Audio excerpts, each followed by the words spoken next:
Mein Name ist Raphael, sinn enger 3. GCM. Ich will gerne Pilot am Militär gehen an schon viel Froen und den Engineering-Bereich. Was machen die Aviationsingenieuren überhaupt? Que font les ingénieurs dans l'aviation? On va dire que c'est assez varié comme domaine. Les ingénieurs, en général, un ingénieur a pour but de pouvoir analyser et pouvoir répondre à des problèmes et solutionner en fait des challenges qu'il peut avoir dans sa carrière. Et donc en aéronautique, c'est exactement la même chose. C'est-à-dire qu'on doit pouvoir, qu'importe dans quel domaine on travaille, on doit pouvoir être en mesure d'analyser un problème et de trouver une solution pour y répondre de la manière la plus optimale possible. Donc que ce soit dans le design, donc des gens qui construisent des avions, des gens qui doivent les maintenir, comme nous on le fait ici chez LA, ou par exemple des gens qui veulent vendre des solutions techniques également, donc proposer des choses nouvelles. Gibt es viel Aufwieslung am Engineering-Bereich?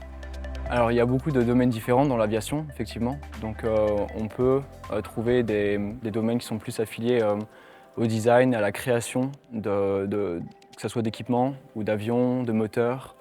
Et donc tout ça, c'est un petit peu de la phase en avant-projet. Il y a beaucoup de recherche et développement pour des nouveaux matériaux, pour essayer par exemple de faire des moteurs qui soient plus efficients, avec une réduction de la pollution, de la fuel consumption. On peut aussi travailler dans quelque chose qui est plus du côté du aircraft design en lui-même, donc que ce soit sur l'aménagement intérieur ou comment on intègre des moteurs à une structure, développer des trains d'atterrissage.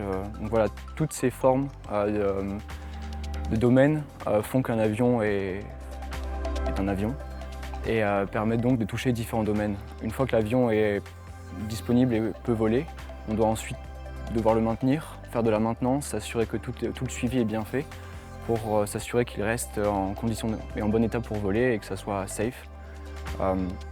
Donc on a effectivement beaucoup de domaines dans lesquels on peut travailler en tant qu'ingénieur aéronautique. Macht ihr auch manual Maintenance? Alors on n'a pas le droit de faire de la maintenance manuelle en tant qu'ingénieur aéronautique.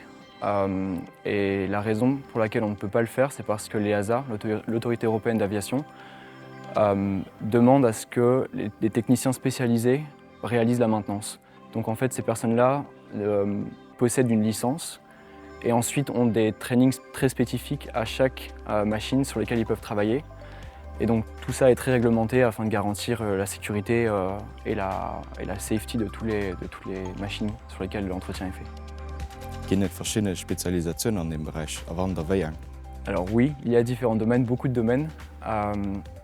Ça peut partir de l'avant-projet, donc avec le développement de nouvelles technologies, c'est plutôt de la recherche et développement, donc de nouveaux matériaux, de nouveaux carburants qui réduisent les impacts écologiques ou qui rendent les avions plus efficients. Une fois qu'on a passé cette phase de recherche et développement, on peut travailler dans un domaine qui est le design de la machine. Donc c'est plutôt quelle est sa forme, quels sont les choix techniques qui vont aller avec la machine, le nombre de moteurs, les dimensions du fuselage, les trains d'atterrissage, etc. Ensuite, une fois que l'avion est évidemment en vol, on va devoir faire la maintenance et s'affairer à le garder dans un état qui soit très bon et qui soit en état de voler, qu'importe le jour et l'heure.